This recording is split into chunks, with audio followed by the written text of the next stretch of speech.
In a small, sleepy village where the most exciting news was usually the weekly market, there lived a curious boy named Tim.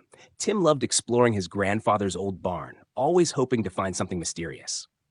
One rainy afternoon, he stumbled upon something truly strange, a large, rusty machine with blinking buttons and shiny pipes sticking out in all directions.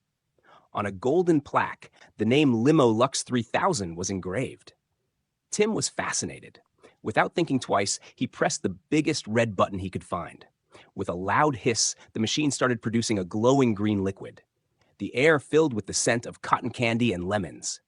A lemonade machine! Tim exclaimed excitedly. But as soon as he took a sip, something incredible happened. His feet lifted off the ground, and he began to float. This was no ordinary machine. It was the start of an extraordinary adventure. Tim couldn't wait to tell his best friend Mia about his discovery. Mia was skeptical. "Floating lemonade? You must be dreaming," she laughed. But when she took a sip herself, she began to float too. "This is amazing," she exclaimed. Suddenly, Mrs. Meyer's old cat Max appeared, staring at them with its green eyes. To their shock, the cat spoke, "Why are you floating up there? And why haven't I ever gotten such tasty lemonade?" Tim and Mia were speechless. "The lemonade makes us float and lets animals talk," Tim said. But before they could question the cat further, Max added urgently, "Listen, I need your help. The raccoons in the forest are planning something big. They want to steal all the sweets from the village."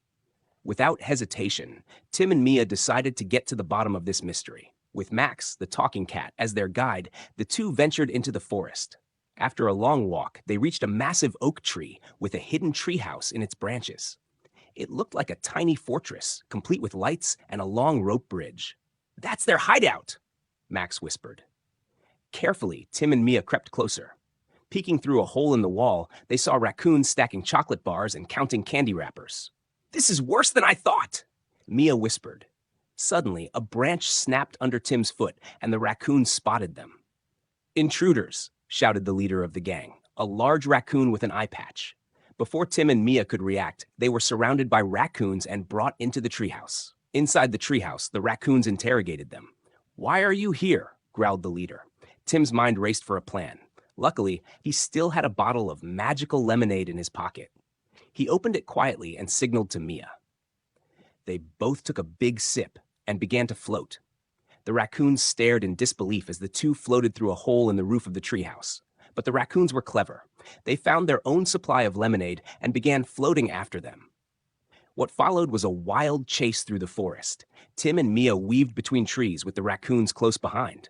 "We need a plan," Mia shouted. Tim had an idea. He led the raccoons toward a riverbank where sticky berries grew in abundance. When the raccoons got close, Tim threw the berries at them, slowing them down as they got stuck. Tim and Mia managed to escape, but they knew the trouble wasn't over yet. Back in the village, things had taken a turn for the worse. The raccoons had figured out how to make the magical lemonade themselves and had returned ahead of Tim and Mia. Chaos reigned everywhere. Raccoons were flying through the air, stealing fruit from gardens and sitting on rooftops. "This is a disaster," Mia exclaimed. "We need to stop this before the whole village falls apart." Tim and Mia racked their brains for a solution. Finally, they decided to overload the machine to create a massive burst of lemonade that could trap all the raccoons at once. While Tim prepared the machine in the barn, Mia distracted the raccoons by waving a bottle of lemonade. "Over here," she shouted, leading the raccoons toward the barn. It was risky, but it had to work. Tim cranked all the machine's dials to their maximum settings. With a loud hiss, the Limolux 3000 released a giant wave of fizzy lemonade that drenched the raccoons completely. The magical effect wore off, and the raccoons, now sticky and grounded, looked around in confusion. "What happened?" asked the leader.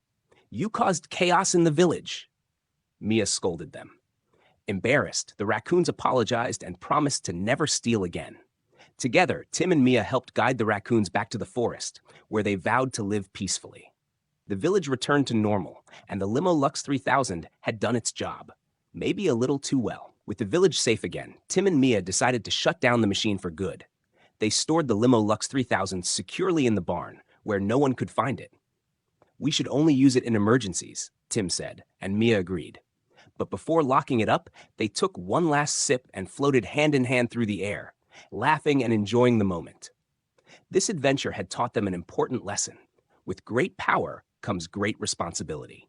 Smiling, they walked home together, ready for whatever challenges might come next. After all, they knew that as long as they stuck together, they could handle anything.